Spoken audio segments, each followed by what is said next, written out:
¿Has tenido un dolor insoportable, súper intenso y punzante en los costados, ya sea en un lado o de forma bilateral, o bien en la parte baja de la espalda, que en ocasiones se ha recorrido o propagado hacia adelante, hacia tu abdomen, o bien inclusive hacia la parte de abajo, hacia la ingle, o bien hacia tus genitales? Que debido a este dolor has tenido que estar tomando muchísimos medicamentos y te mueves de un lado para el otro, parándote, sentándote, acostándote, buscando disminuir poquito la molestia, pero aún así sigues sin poder disminuir el dolor. Este dolor que viene en oleadas y que su intensidad fluctúa a lo largo del día, subiendo y bajando, sin quitarse por completo. Y aparte, para acabarla de amolar, el dolor se ha acompañado de ardor o bien sangradito al orinar. Lo más probable es que sí, que sufras de un cólico renal. Hola chicos, ¿cómo están todos? Espero que estén empezando esta semana con toda la actitud, listos para echarle muchas ganas. Daremos una breve pausa al tema de cáncer de próstata que muy pronto retomaremos y aprovecharemos ese tiempo para hablar también de un diagnóstico sindromático bastante común en México y en todo el mundo, que es el cólico renal. Soy el doctor Jorge Juárez Varela, cirujano urólogo, y bueno, acompáñame a ver este video que va a ser muy breve. Antes de adentrarnos en el tema, sería una grosería no hablar un poquito sobre el riñón. Como todos ustedes saben, tenemos dos de estos órganos, situados en un espacio conocido como retroperitoneo, lo cual quiere decir que se sitúa por detrás de todos los intestinos o los órganos intestinales arrinconados en la espalda. Órganos excepcionales y maravillosos que tienen la tarea de realizar muchísimas funciones en nuestro organismo. Y no solo el conocimiento popular de producir orina. Los riñones son dos órganos en forma de frijol, cada uno aproximadamente del tamaño de nuestro puño, que están ubicados justo debajo de las costillas, uno a cada lado de la columna vertebral. Los riñones sanos filtran alrededor de media taza de sangre por minuto, eliminando los desechos y el exceso de agua para producir orina. Esto quiere decir que para que esta actividad se lleve a cabo, los riñones cuentan con una vascularización muy significativa, que facilita que, a pesar de su pequeño tamaño, reciban aproximadamente un 20% de la sangre que bombea al corazón, lo que se traduce que 1.2 litros de sangre por minuto pasan por los riñones, de los cuales 650 mililitros corresponden a plasma sanguíneo y de este, una quinta parte aproximadamente será filtrado en el glomérulo.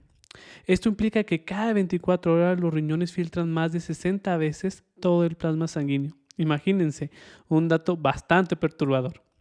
La orina fluye de los riñones hacia la vejiga a través de dos tubos musculares delgados llamados uréteres, uno a cada lado de la vejiga.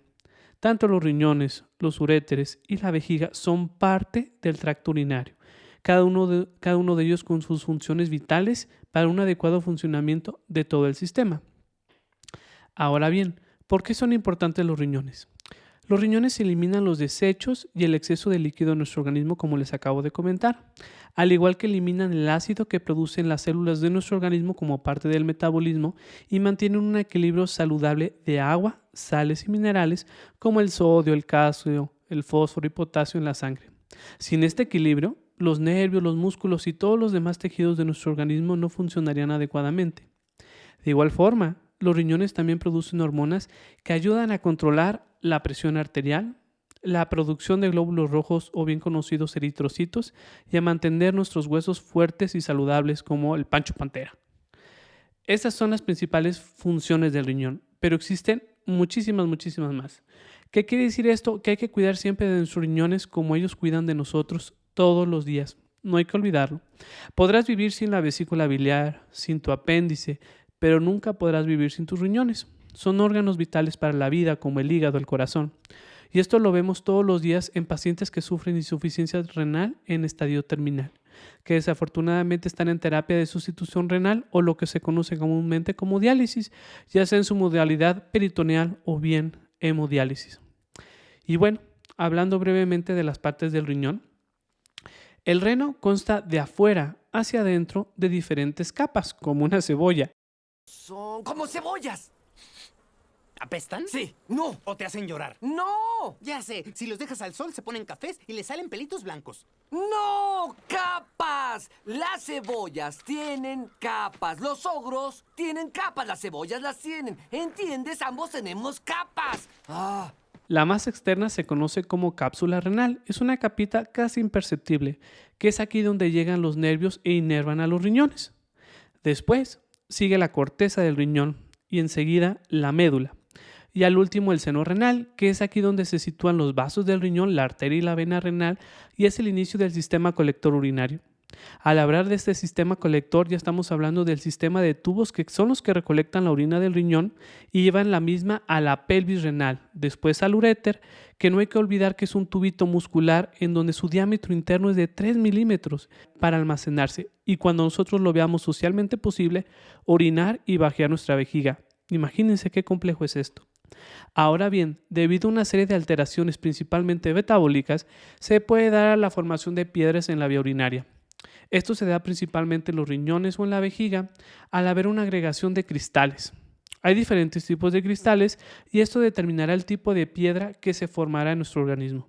Existen 5 grupos principales que son: la número 1, las piedras de oxalato de calcio, las más comunes en nuestro medio y las más duras. Inclusive para cirugía son muy difíciles de romper. Las piedras de fosfato de calcio, también muy comunes. Las piedras de struvita, las piedras más comunes en mujeres con infecciones de repetición, cistitis o pilonefritis. Número 4, piedras de ácido úrico, principalmente en pacientes que tienen gota, que andan tomando muchísima cheve o que andan consumiendo demasiada carne. Y 5, y por último, las de cistina. Ahora bien, ¿cómo se forman las piedras? El primer paso es la enucleación.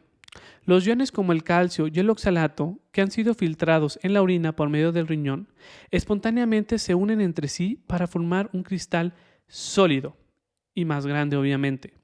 Hay 2 tipos de enucleación. La enucleación homogénea, en donde los cristales se forman alrededor de un núcleo con la misma composición. O bien, cristales con composición diferente también se pueden formar alrededor de un núcleo.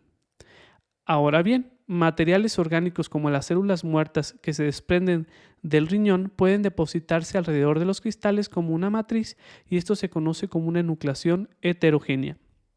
Posteriormente, la formación de cristales viajan a través de una estructura que se llama nefrona, unidad funcional por excelencia del riñón, y usualmente se depositan en la papila renal, que es donde empieza la siguiente fase, el crecimiento de la piedra. Los cristales que ya se formaron empiezan a pegarse entre sí, formando largos agregados de cristales y este crecimiento puede pasar rápidamente. Las nuevas piedras se almacenan en el riñón y pueden permanecer aquí mucho tiempo y aquí siguen creciendo de tamaño, hasta que por alguna razón empiezan a desplazarse del riñón hacia el uréter. Si la piedra continúa creciendo hasta llegar a un tamaño crítico, que puede ser de un tamaño de 3 o 4 milímetros, muy pequeño, pero aún así es muy grande para ese tubo, puede ser muy difícil que pase a través del uréter. Y aquí es donde sus bordes pueden atascarse en los 3 sitios más estrechos del uréter, que son la unión pielo-ureteral, en el paso de los vasos ilíacos y en la unión del uréter con la vejiga. El resultado, obstrucción y dolor, hasta que la piedra poco a poco viaja hacia la vejiga y si es posible hacia afuera del cuerpo con el flujo de la orina. El cólico nefrítico, el cólico renal o el cólico del riñón es una obstrucción de las vías urinarias causada principalmente por cálculos o piedras que causa un dolor agudo en el costado. El dolor se inicia de manera brusca con una intensidad creciente e intermitente y se va extendiendo hacia las ingles o hacia los genitales cuando empieza a migrar la piedra hacia abajo. Este dolor, que es tan intenso, puede verse acompañado de náusea, vómito, dolor y sangrado leve al orinar, e inclusive fiebre cuando se agrega una infección por la dificultad del paso de la orina. Cuando el cálculo o piedra renal se encuentra muy cerca de la vejiga, podría confundirse con una infección de orina. Esto debido a que da mucha sintomatología de dolor al orinar, frecuencia al orinar, levantarse muchas veces en la noche a orinar y demás. Ahora bien, algunos datos. En los Estados Unidos está estimado que el 13% de los hombres y el 7% de las mujeres formarán una piedra en la vía urinaria alguna vez en su vida.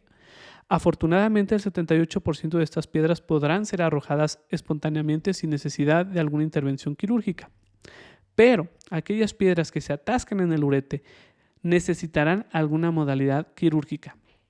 Es importante recalcar que casi la mitad de los nuevos primeros formadores de piedras tendrán un nuevo episodio de piedras en los siguientes 4 años. Los formadores recurrentes de piedras tienen mucho más riesgo y pueden formar una nueva piedra cada 2 o 3 años. Dato que hay que tener muy en cuenta. Cabe ultra mega resaltar que las piedras en la vía urinaria como tal no duelen. Esto quiere decir que yo te puedo hacer a ti un ultrasonido, te encuentro una piedra y tú te sientes súper bien y no te duele. ¿Qué quiere decir esto? Que las piedras per se no duelen. Lo que duele es cuando estas piedras tapan el flujo normal de la orina, principalmente cuando migran del riñón y nadan junto a la orina y se atascan en el ureter, ese tubito tan delgado que te comentaba.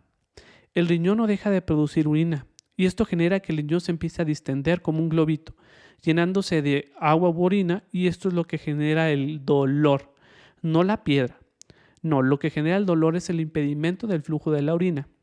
Esto a la larga genera un estado de hidronefrosis, que si después de un tiempo corto no se corrige, el riñón empieza a sufrir y va perdiendo función poco a poco. Por eso es tan importante atenderse a tiempo. Ahora bien, ¿y por qué se producen los cólicos renales y quién tiene más predisposición a padecerlos? Bueno, nuevamente enfatizo, el dolor del cólico renal se debe normalmente al aumento de la presión dentro de los conductos urinarios que es producido por la obstrucción de las piedras. A su vez, el origen de los cálculos se desconoce en la mayoría de los casos y en muchos otros casos, cuando son asintomáticos, se suelen detectar por casualidad al realizar pruebas por otros motivos de salud. No es nada raro de que llegue alguna señora y demás, oiga doctor, es que traigo una piedra en el riñón, hace un mes traía un dolor aquí en la parte de delante del abdomen, me hicieron un ultrasonido y ¡pum! Me encontré una piedra. Oiga, pero le ha dolido en la parte de la espalda. No. ¿Qué quiere decir esto? Que bueno, pues la causa del dolor en esa ocasión fue por otra causa y fue un hallazgo que le hayan encontrado una piedra en el riñón. Eso sí, hay muchos otros casos en donde el paciente acude con este dolor súper intenso y al hacer los exámenes encontramos tanto el riñón dilatado como la obstrucción, principalmente causada por una piedra. La prevalencia de los cólicos renales es similar en hombres y mujeres, siendo más común los cólicos de ácido úrico en los hombres porque comemos pues, más carne y andamos con cheve cada rato, y las mujeres es más de un origen infeccioso y suele darse entre los 30 a 60 años de edad. Por otro lado, hay hábitos como beber poca agua, tomar grandes cantidades de lácteos, abusar de laxantes, diuréticos o antiácidos que podrían provocar un cólico renal con mayor facilidad a producir piedras. Existe una mayor predisposición a sufrir cólicos renales si presentas antecedentes familiares.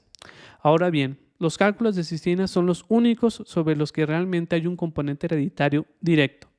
Todos los demás tipos de cólicos renales dependen de los hábitos de vida de cada persona, aunado a sus antecedentes familiares. También existe una mayor predisposición a tener piedras en el riñón si sufres alguna enfermedad ósea, si tienes gota o hiperuricemia, si te tienen infecciones constantes en la orina o bien si se han tenido cálculos o cólicos anteriormente en el riñón. Solo las piedras pueden causar un cólico renal, como acabamos de ver. Si se tapa el flujo de orina normal, el riñón presentará dolor al distenderse por la orina que no circula. Entonces, cualquier cosa que tape el flujo de la orina puede ser causa de cólico renal. Un ejemplo de esto es la estenosis de uréter, que es un estrechamiento de la luz de ese tubito, principalmente siendo una malformación de nacimiento. Y así hay muchas otras causas más, como un tumor maligno en el uréter. Pero por lejos, la principal causa en todo el mundo son las piedras.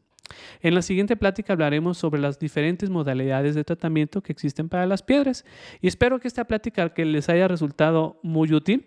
La verdad les agradecería mucho que se suscriban. La finalidad es de que esta comunidad poco a poco vaya creciendo y que ustedes tengan una mentalidad de prevención, ¿sí? Para cuidar bien nuestra salud de forma general y que eventualmente vivan una calidad de vida excelente el resto de sus días. Que tengan un bonito día.